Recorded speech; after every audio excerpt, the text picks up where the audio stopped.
218 a.C., con la llegada de los romanos a Ampurias, empezó la incorporación definitiva de la península ibérica al mundo grecolatino.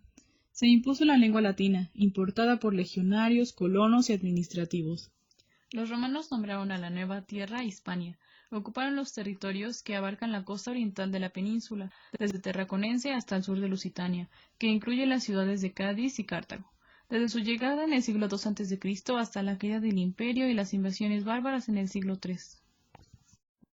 Se impuso la lengua latina, importada por legionarios, colonos y administrativos. El latín se caracteriza por su claridad y precisión, carece de musicalidad. Se hizo apto para la poesía, la elocuencia y la filosofía, sin perder por ello la concisión originaria.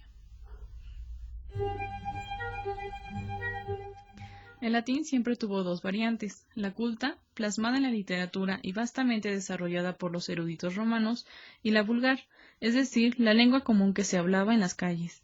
Mientras que la lengua culta casi no sufrió variantes, debido a que se fijó en los libros, la lengua vulgar continuó rápidamente la evolución que finalmente daría como resultado el nacimiento de las lenguas romances.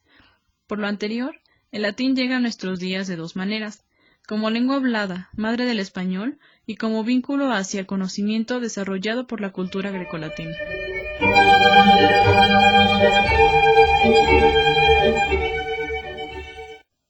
El latín sufrió en la península ibérica una serie de cambios que finalmente darían origen al español. En el vocabulario, algunas palabras perdieron diferencias de matiz. Por ejemplo, grandis indicaba tamaño y magnus aludía a cualidades morales. La lengua vulgar conservó grandis. También, la palabra latina ribus, que tenía un significado de arroyo, pasó a significar río. Otro ejemplo es el cambio de función del participio calentis en el adjetivo caliente. Asimismo, hubo cambios en la forma y orden de las palabras. Desapareció el hipérbaton latino y todos los sustantivos se redujeron a un caso plural y uno singular. En los sonidos, las palabras pierden la M final. El sistema vocálico latino se reduce. De las 5 vocales largas y 5 breves, se conservan solo 7. El latín de Hispania estaba en contacto con otras lenguas y dialectos que le contagiarían algunos rasgos que más tarde se terminarían por integrar a este. Se sabe que entre los legionarios venían con los romanos grandes cantidades de itálicos, quienes no tenían al latín como lengua originaria, sino otros dialectos pertenecientes a la familia indoeuropea, el osco y el umbro. La pervivencia de estos dialectos propició cierta influencia en el latín que se hablaba en Hispania. Por ejemplo, la presencia más fuerte de la R inicial, que la hace pronunciarse como una R. Al igual que la R, la L inicial se refuerza dando un resultado palatal, doble L o Y. Con menor presencia está el caso de la N inicial, que al igual que los cambios antes dichos, pasó a pronunciarse como una ñ. Los grupos de consonantes juntas perdieron a una de ellas, como en MB, que se quedó en M, ND en N y LD en L. Las consonantes P, T y K se convirtieron en B, D y G, respectivamente, cuando van tras una R o L. Colocar la preposición a antes de anunciar un individuo, como el caso de ¿has visto a mi hermano? Hoy tenemos una gran cantidad de palabras utilizadas por algunas materias como el derecho, la ciencia y la religión que provienen del latín.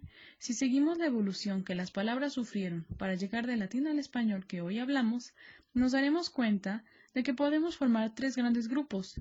Las palabras populares o tradicionales son aquellas que tuvieron gran afectación en la evolución del latín al español, como filius, hijo.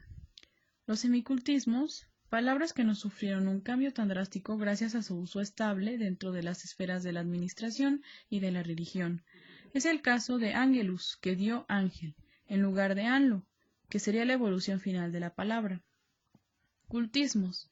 Estas palabras se retoman directamente del latín literario, por lo que sufren solo el cambio que las acopla al español, manteniéndolas en una forma pura.